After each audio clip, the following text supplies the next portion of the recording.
Hello traders, good morning.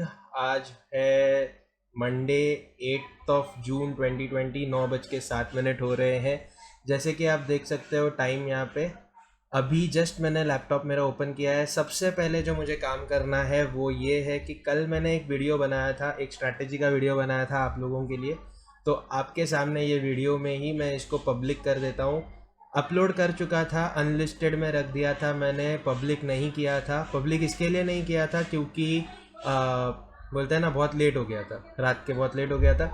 इसको मैं Telegram पे पोस्ट भी कर दूं, बट फ़िलहाल उसके पहले, टेलीग्राम में पोस्ट करने के पहले मैं अपने आप को लॉगिन कर लूँ। काइट में लॉगिन कर लेता हूँ। सो ज़ेरोधा में आज हम लोग एक ट्रेड लेंगे। बेसिकली आज मैंने डिसाइड किया है ये वीक में मैं स्टॉक्स में भी ट्रेड करूँगा और बैंक निफ्टी में भी ट्रेड करूँगा। सो लेट्स सी, जैसे भी रहेगा। ये जो मैंने स्ट्रैटेजी बताई थी, आज अगर पॉसिबल होता है, रिलायंस काफ़ी न्यूज़ में है, तो अगर पॉसिबल होता है तो रिलायंस में हम लोग इसको यूज़ कर सकते हैं। 9:15 हो चुके हैं, मार्केट स्टार्ट हो चुका है। ये गैप अप काफ़ी अच्छा ओपन हुआ था। बैंक निफ्टी भी बहुत ही अच्छा खासा गैप अप हुआ है। इतना बड़ा गैप अप गाइज एक्सपेक्ट नहीं कर रहा था मैं। स्ट्रैटेजी के हिसाब से तो फ्राइडे को ही ये आ चुका था बाइंग जोन में। यहाँ पे हम लोग ये स्ट्रैटेजी को शायद यूज़ कर सकते हैं रिलायंस में। लेट्स सी, जैसे भी अपॉर्चुनिटी रहेगी वैसे मैं बोलूँगा। लेकिन अगर मैं बात करता हूँ अबाउट रिलायंस के अंदर, ये स्ट्रैटेजी यूज़ करने के चांसेस बनते हैं। देखते हैं, आज न्यूज़ बेस्ड चलेगा रिलायंस, बहुत सारे लोग फंसने वाले हैं आज। बैंक निफ्टी की बात करूँ गाइस, तो बैंक निफ्टी बहुत ही ऊपर खुला है। अगर मैं प्राइस रेंज देखता हूँ यहाँ पे, तो सम अराउंड एक 400 पॉइंट्स मुझे दिख रहा है। 400 पॉइंट्स, 402 पॉइंट्स ऊपर खुला है। सो नियर अराउंड 400 के आसपास ऊपर खुला है। सो इतने जल्दी तो पोजीशन बैंक निफ्टी में नहीं बनेगी। I have to wait. No doubt bank Nifty में मैं ये स्ट्रैटेजी यूज़ नहीं कर पाऊँगा क्योंकि बहुत बड़ा सीन हो रहा है यहाँ पे। अगर हम लोग चेक करते हैं स्पॉट का चार्ट, तो अगर स्पॉट के चार्ट को चेक करेंगे डेली के कैंडल पे जाके, मैं ये कलर चेंज करता हूँ। इस कलर को क्या बोलेंगे आप डिसाइड कर लेना। I am not that good in colours. So basically let's see, ये एक जो कैंडल यहाँ पे हुई थी ऊपर बहुत ओपन, और उसके बाद स्पिनिंग टॉप में एंड हुई थी। हम लोग इस कैंडल के सारे पॉइंट्स, मतलब हाई को मार्क कर दिया, इसके ओपन को भी मार्क करेंगे यहाँ पे अभी, इसके बॉटम को भी मार्क करेंगे हम लोग, और इसके क्लोज को भी मार्क करेंगे। मतलब इस पर्टिकुलर कैंडल के open, high, low and close, ये सारे पॉइंट्स को हम लोग मार्क करके फिर हम लोग यहाँ पे देखेंगे कि आज बैंक निफ्टी क्या इस रेंज से नीचे उतरता है। अगर नीचे उतरता है तो गाइज ये गैप फिलिंग भी कर ही लेगा, फॉर श्योर है। तो अगर ये इस लेवल को ब्रेक करता है स्पॉट में, तो ये डेफिनेट है कि ये नीचे जाएगा और ज़्यादा। आप देख सकते हो कि 3 जून को भी ये इस रेंज में आया था, और इस रेंज में आते साथ ही इसके ऊपर एक सेलिंग प्रेशर बन गया था। So this is how you need to analyse guys. देखो, प्राइस एक्शन करना या फिर सपोर्ट एंड रेजिस्टेंस पता करना ये कोई बड़ी बात नहीं होती है। आपको चार्ट्स देखने आना चाहिए। आप चार्ट्स को देखते रहोगे तो आपको रेंजेस मिलेंगे। अभी ये मैक्सिमम पॉइंट बन सकता है जो उस दिन बना था मैक्सिमम पॉइंट। अगर आज ऊपर जाता है तो उस पॉइंट तक हम लोग एक्सपेक्ट कर सकते हैं, या फिर मैक्सिमम 22,000। नीचे आता है तो ये रेंज को ब्रेक करके मार्केट को नीचे आना हम लोग एक्सपेक्ट कर सकते हैं। सो लेट्स सी, रिलायंस में अगर अपॉर्चुनिटी बनती है तो रिलायंस में, या फिर आज HDFC बैंक भी है, मैंने अपने वॉच लिस्ट में रखा है। मैंने MGL भी रखा है क्योंकि MGL का 10th को रिजल्ट आने वाला है, कुछ इवेंट है वहाँ पे। एग्जैक्टली अभी मुझे याद नहीं है। सो करंटली अगर देखेंगे गाइस, तो रिलायंस न्यूज़ में था, रेजिस्टेंस ब्रेक करके ऊपर गया और लोगों ने अंधाधुंध बाइंग की रहेगी, लेकिन एक्चुअल में वहाँ पे हुई है सेलिंग। अब लोगों ने सेलिंग भी की रहेगी, बहुत सारे लोग बाइंग का सोच के बैठे रहेंगे, लेकिन यहाँ पे रिलायंस ओपन होते साथ ही गैप फिलिंग की कोशिश में लगा हुआ है। शायद गैप फिल करने के बाद ये ऊपर जाने के मोमेंटम में लगेगा, लेकिन ये जब भी होता है तब होता है। हम लोग उस पॉइंट के लिए वेट नहीं करने वाले। बैंक निफ्टी स्पॉट, और ये हो गया बैंक निफ्टी फ्यूचर्स। मैं अपने गैन एनालिसिस के बेसिस पे फ्यूचर्स में कुछ लेवल्स बनाऊंगा अभी, और वो लेवल्स बना के मैं टेलीग्राम पे अपडेट भी कर दूंगा, और वही लेवल्स आपको वीडियो में भी दिखेंगे। ये लेवल्स बेसिकली है क्या चीज़, वो भी हम लोग आज डिस्कस करेंगे, मैं आपको ये चीज़ बताऊंगा, और कौन से एनालिसिस के बेसिस पे मैं आज एंट्री लेता हूँ, तो किस तरीके से एंट्री लेने वाला हूँ ये भी मैं आपको बताऊंगा। फिलहाल बैंक निफ्टी इस रेंज को ब्रेक करने के पोजीशन पे है, ब्रेक कर देता है तो फिर यहाँ पे शॉर्टिंग डेफिनेट है। सो लेट्स सी, मैं अपने लेवल्स बना चुका हूँ गाइज मीनवाइल। तो स्पॉट के चार्ट पे मैंने फ्यूचर्स के चार्ट पे मैंने लेवल्स बनाए हुए हैं, और स्पॉट के चार्ट पे हम लोग ऑब्जर्व कर रहे हैं ये रेंज को अगर ब्रेक करता है तो ये डेफिनेट है कि नीचे जाएगा। लेट्स सी क्या करते हैं हम लोग, देखते हैं कैसे रहेगा, परफॉर्म करेगा, चेक करते हैं। सो गाइज ये रहे मेरे सारे के सारे लेवल्स। आपको यहाँ पे कुछ लाइंस दिख रही रहेंगी, ये लाइन के कलरेशंस गाइज मेरे एनालिसिस में हमेशा ऐसे ही रहेंगे। Red colour was the first initial 0 degree वाला लाइन, उसके बाद की जो ब्लू लाइन है वो 45 डिग्री, और ग्रीन लाइन इज 90 डिग्रीज। अब अगर 90 डिग्रीज को ब्रेक करता है, और वहाँ पे अभी आप देख सकते हो 90 डिग्रीज को ब्रेक किया उसने, और उसके बाद लोअर लो फॉर्मेशन करते गया, ऊपर की तरफ भी 90 डिग्रीज की लाइन है, नीचे की तरफ भी 90 डिग्रीज की लाइन है। तो गाइज यहाँ पे 90 डिग्रीज को ब्रेक कर रहा, तो हम लोग ने पोजीशन बनाई है। नीचे जाने के बाद फिर से एक बार 90 डिग्रीज तक आ सकता है, ये एक्सपेक्टेशंस के साथ मैंने ब्रैकेट ऑर्डर प्लेस की थी 21,522 पे। तो ये एग्जैक्टली अपने उस पॉइंट पे आया, वापस से थोड़ा सा रिट्रेसमेंट करके ऊपर जाता भी है तो वापस से ये 0 डिग्री एंगल तक जा सकता है।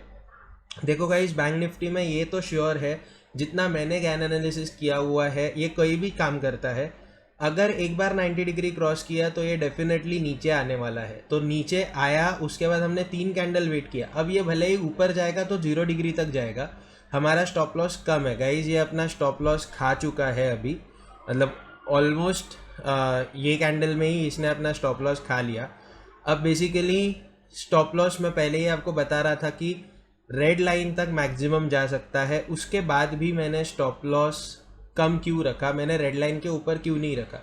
मेरा प्लान ये था गाइज, आपने देखा रहेगा कि मैं एक ही लॉट के साथ एंट्री लिया था।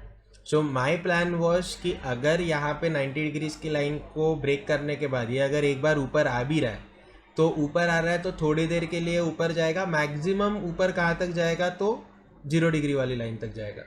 तो ये मैक्सिमम अपॉर्चुनिटीज सोच के, ये सब प्लान आउट करके, ये सब सोच के मैंने क्या सोच लिया था कि भाई जब वापस से 90 डिग्री से ऊपर जा रहा है तो ऊपर जब जाएगा तो 45 डिग्री पे मैं एक लॉट और ऐड करूँगा, उसके बाद जब 0 डिग्री पे जाएगा तो मैं एक लॉट और ऐड कर दूंगा, और वहाँ से नीचे। लेकिन हुआ ऐसे कि मेरे पास फ़िलहाल फंड्स थोड़े कम हैं, ठीक है, कोई अजीब सी बात नहीं है ये बताने के लिए कि मेरे पास थोड़े फंड्स कम है। तो उस वजह से मैंने जब एक लॉट के लिए ट्राई किया तो वो एक लॉट जो था वो अगर मैं बड़ा स्टॉप लॉस रखने जाता था तो मेरा मार्जिन ज़्यादा यूज़ हो रहा था, और अगर उतना मार्जिन यूज़ हो जाता तो फिर बाद में मुझे 2 लॉट ऐड करने थे, वो 2 लॉट ऐड करने जितने फंड्स नहीं बचते, you know. So that's the reason why मुझे सिर्फ एक लॉट ऐड करने के बाद मुझे थोड़ा स्टॉप लॉस कम रखना पड़ा, विथ अ होप कि ये 45 डिग्री की लाइन के बाद और ऊपर नहीं जाएगा, 0 डिग्री तक नहीं जाएगा, ये वहाँ से ही नीचे आ जाएगा, और आया भी था।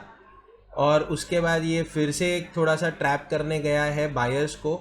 अब मेजरली क्या होगा, जहाँ पे मेरा स्टॉप लॉस हिट हुआ है वहाँ पे जिन लोगों को ये एंगल्स नहीं पता, जिन लोगों को ये स्टडीज़ नहीं पता अबाउट गैन, वो लोग वहाँ पे उस पर्टिकुलर पॉइंट पे जहाँ पे मेरा स्टॉप लॉस हिट हुआ है वहाँ पे वो लोग फंस जाएंगे, यू नो। नीचे आके जब ये ऊपर जा रहा था तो majority of the people would have thought कि नहीं ये अभी अप ट्रेंड में चले जाएगा, जितना डाउन ट्रेंड आना था उतना हो गया। सो बेसिकली यहाँ पे लोग ट्रैप हो गए, और अभी मेजरली वो लोग प्रे कर रहे होंगे कि बस हमारा जो है वो ट्रेंड के हिसाब से चले जाए ऊपर। लेकिन मैं जानता हूँ गाइज, ये फिर से वो 0 डिग्री वाली लाइन है जहाँ पे अभी ये पहुँचा है, ये अभी फिर से उधर हाई नहीं जाने वाला है, क्योंकि उधर उसने हाई टच करके एक अच्छा खासा ब्रेकआउट दे दिया है। अब गाइज ये गैन के बेसिस पे अगर मैं रखता भी मेरा स्टॉप लॉस, तो my stop loss would have been maximum of 167 points, जहाँ पे मेरी एंट्री हुई वहाँ से।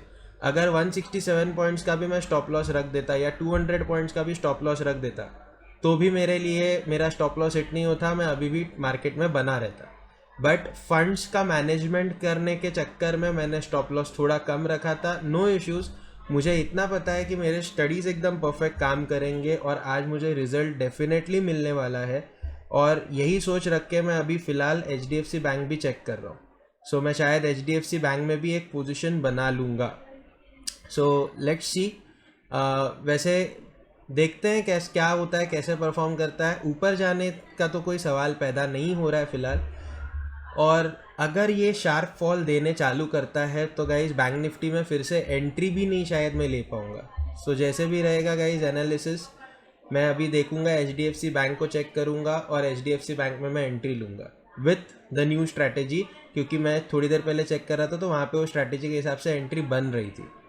So let's see. अगर मैं बैंक निफ्टी में फिबोनाची लेवल्स भी देखूँ तो आप देख सकते हो यहाँ पे कि एग्जैक्टली नियर अराउंड 61.8 के लेवल्स के आसपास बैंक निफ्टी आया, नीचे आने के बाद ऊपर तक आया, वहाँ से उसने हेल्दी रिट्रेसमेंट दिखाया है, 50% लेवल क्रॉस कर चुका है। तो यहाँ पे डेफिनेटली अब बैंक निफ्टी नीचे आने वाला है। तो यहाँ पे तो अभी मेरे स्टडीज़ एकदम परफेक्ट जा रहे हैं, इसके लिए मैं खुश हूँ।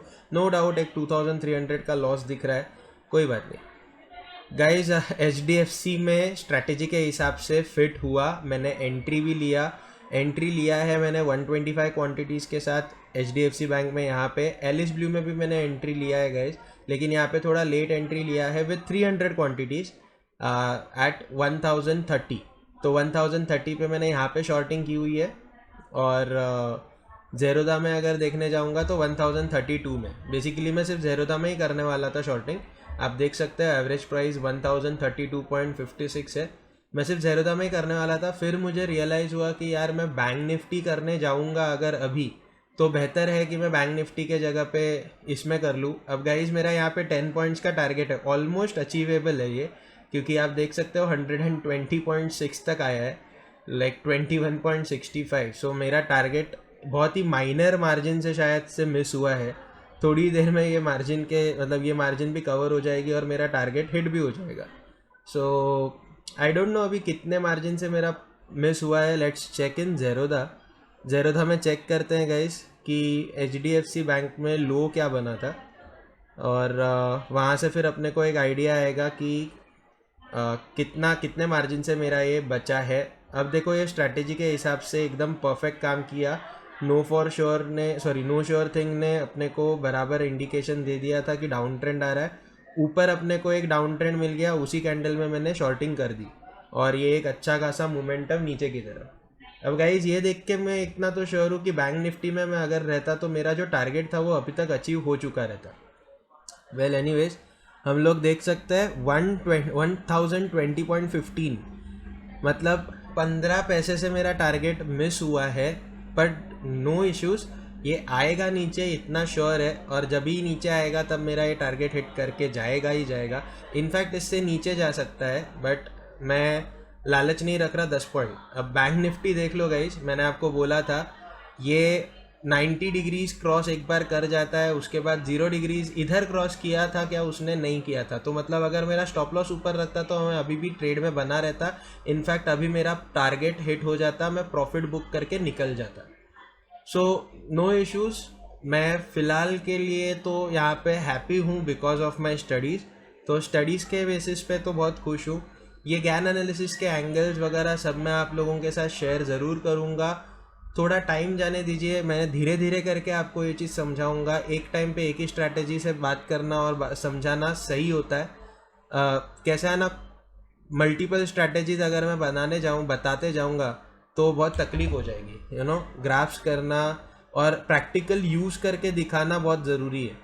मैंने खुद ने 28 स्ट्रैटेजीज डेवलप की है इन इक्विटी। तो इक्विटी की स्ट्रैटेजीज़ को मैं बैंक निफ्टी में चेक करते रहता हूँ। ऐसा नहीं है कि बैंक निफ्टी में प्राइस एक्शन छोड़ के काम कर रहा हूँ। I have developed few strategies, और वो मैंने खुद ने डेवलप की है। तो बेसिकली खुद ने डेवलप की है मतलब मैंने खुद ने कुछ इंडिकेटर नहीं बनाया है, लोगों के बनाए हुए इंडिकेटर्स के साथ मैंने अपने स्टडीज़ को मैच करके काम किया हुआ है। HDFC में ऑलमोस्ट मेरा टारगेट हिट होने ही वाला है। जैसे ही हिट हो जाता है गाइज मैं आपको अपडेट कर दूंगा। सो मुझे नहीं लगता कि मुझे ज़्यादा देर रुकना पड़ेगा, ये बहुत क्विकली अब हिट होगा। 12:30 ये टाइम हो रहा है, आप नीचे देख सकते हो। सो यहाँ पे हिट होने के बाद मैं बैंक निफ्टी में ट्रेड लूँगा क्या? तो नहीं लूँगा, क्योंकि मैं आज के दिन के लिए फिर इतना करके I will be very much happy. मेरे स्टडीज़ प्रॉपर चल गए। यहाँ पे देख सकते हो गाइज मेरे स्टडीज़ प्रॉपर चल गए। मेरा टारगेट भी दे दिया इसने 1020 पे।